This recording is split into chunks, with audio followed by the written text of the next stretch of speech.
a little bit about myself and my work and how it's relevant to you and your life and how it can support you in a deeper meeting of yourself. And of course, if more of you is present, your life shifts and becomes has a deeper fabric, has a deeper weave in existence. So one of my foundational trainings, or my foundational training, is Dakini. And Dakini points to a field of women that have come to support the awakening and the evolution of existence. And it also includes men who are called Dakas. But let me stay with Dakini for a moment. So in one's personal work with Dakini, if we work, and we usually do, most of the time, except for a few rare, totally wild Dakinis who won't go near a guru or anybody else. Now, they're very rare, those ones. Most will work in some field of collaboration, in a field of awakening, to support their seeing. So in her work, in my work, part of my work over many years, by the way, with the guru, is to find my way up into the mountain of enlightenment, into a certain aspect of mind I need to access wisdom. Call it the bodhicitta, the awakened mind. So there's a way to that, and then from there I can draw wisdom that can support my own deeper awakening, now embodied as I descend. So first the ascent happens, and then the descent will follow. And of course, the Dakini is the one that likes to help others on their way. So then I will use the awakened mind to help others. So try to understand or see, the enlightened mind is not the goal. You are the goal. Your true nature is the goal. Enlightened mind is beautiful, wonderful, when we access it, and it's also tricky, and we're not always there, and some, we have our own journey with it. But it's not the goal. That must be clear. It's not the ultimate goal. We have to go there and draw from these sparkling, shimmering jewels to support our own awakening and others, yours. Okay, so that's a journey we take, and a journey we support the people that come and ask us for support with. Call them students, clients, whatever you like. It depends on their level of commitment. What they might, somebody might just come once. So you are also supported to access greater heights of awareness and consciousness and sight. Because without that access, your protections, your boundaries will not soften, and the lost selves do not return. So this is an actually important piece. I can't just hold it. I also have to enable you to find that in yourself. It's a very important aspect for protections to drop. So there's that first ascent into the mountain of enlightenment, and then there's the descent, which can be super bumpy. As we come down back into the body, where now we're going to begin to embody this knowing and invite the lost selves to return, all the way down into the sex and even below. And that's a more challenging journey. It's more like the human path. The other one we're going into spirit so strongly. This one we're coming more down into the human, and it's a lot more challenging. Transcendence is actually easier than being in the flesh and suffering, whatever it is we're here to suffer, or here to feel, or here to experience, here to learn. Those things are far more challenging for us. So then my work is to help to descend into the body, and the Dakini body, and we're all different in different parts of our practice, but our bodies often have very refined aspects of perception. So I can perceive myself and find myself where I may be lost or so forth. Obviously, I may have support as well.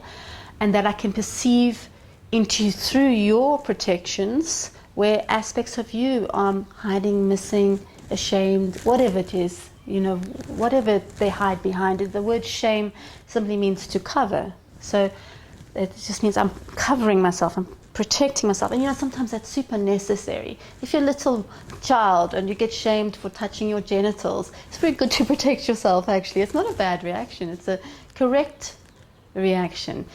It becomes a problem when it becomes a habit, unconscious, and you always feel ashamed of your genitals. Now that's obviously something it's not something you really want to live with.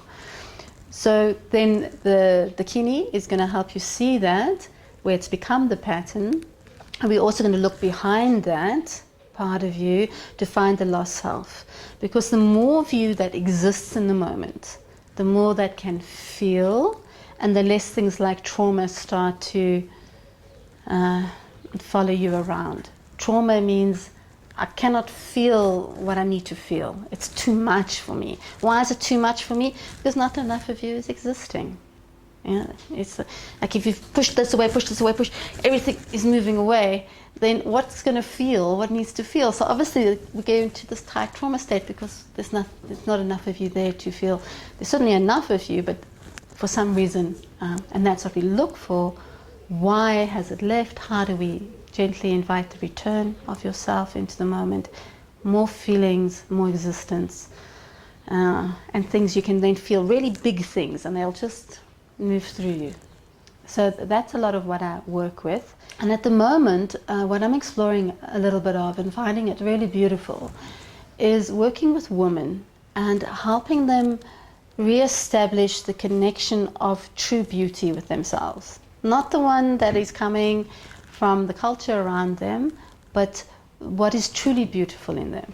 And I can do this in many different ways, but one method I'm working with right now, which is a tantric method actually, is called yoni gazing, where the woman is simply lying back and in her way, as she feels comfortable, is revealing her yoni, her vagina, her labia and so forth, and showing this, and I'm looking at the yoni. And it's a remarkable practice. Men and women do this practice together, of course, and in different ways, which can be truly beautiful, but this conversation is not about that practice. When it's between two women, and there's women with different types of sexuality, but let's say it's two women who are heterosexual. The gazing does not really lead to sexuality. Doesn't get sexualized. And what I mean by that is, if I'm looking at a woman's yoni, I'm not seeking anything from the woman. I'm not seeking to become her lover. I'm not seeking anything in return from her. I'm just looking at her.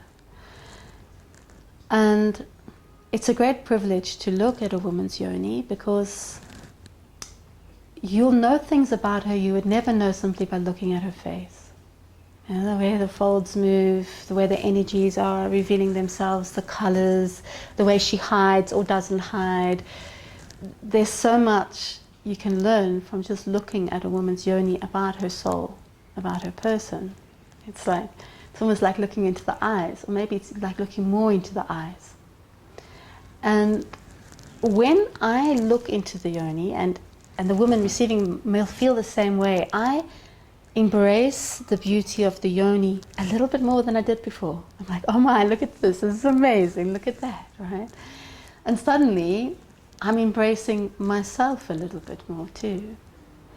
And healing because I'm noticing, wow, she has this beauty, and I'm feeling it in my own body.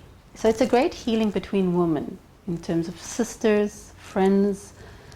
Often one finds even in this moment there's a healing with the mother, because this is something daughters and mothers didn't share, this beauty of our bodies. We never speak about it, we don't share it. So in this way, it's a practice to access a part of, many things can return in this moment, depending on what the woman is suffering with, what wounding she's suffering with, what shame she's gone through. It's a beautiful practice. But oftentimes it goes to embracing a beauty in her which doesn't have to be seen by anybody else except her. She gets to feel it. She gets to, wherever she walks, she gets to feel, wow, there's this beauty that I'm holding in myself. And it doesn't have to be acknowledged or seen by anyone else. So there can be a great healing for a woman that's externalized her beauty most of her life. So just so you know, this is work I do with women. And I'm also going to be offering an online group. There's a way I'll be doing this. I've figured out a method where we will be working with this method together. So the people I work with are often people with great awareness, done a lot of work with themselves, not all of them, but many of them, and they're very committed to the path and get committed to their own growth and their meeting themselves. So this is a high-level practice. It's not a beginner practice, and it does require some deep work has already begun with the self. But if you feel ready for it, it's a very beautiful piece of work. It'll be done incredibly respectfully and at the pace. So some women might do it clothed. You can do it even clothed in a funny way, which you'll find out about. Just to be with the energy, the spirit of the yoni, and see her first, or feel her, or however it wants to be. It can be. If you're interested in this work or any other work, feel free to get in touch with me through my school, which is schoolofsacredsexuality.com. That's the best way, really. Or, shima@shima.co.za. Yeah, thank you. Yeah. Please leave your comments, and I'd love to hear what you have to say about the practice, and including if you practice with yourself or another. Namaste.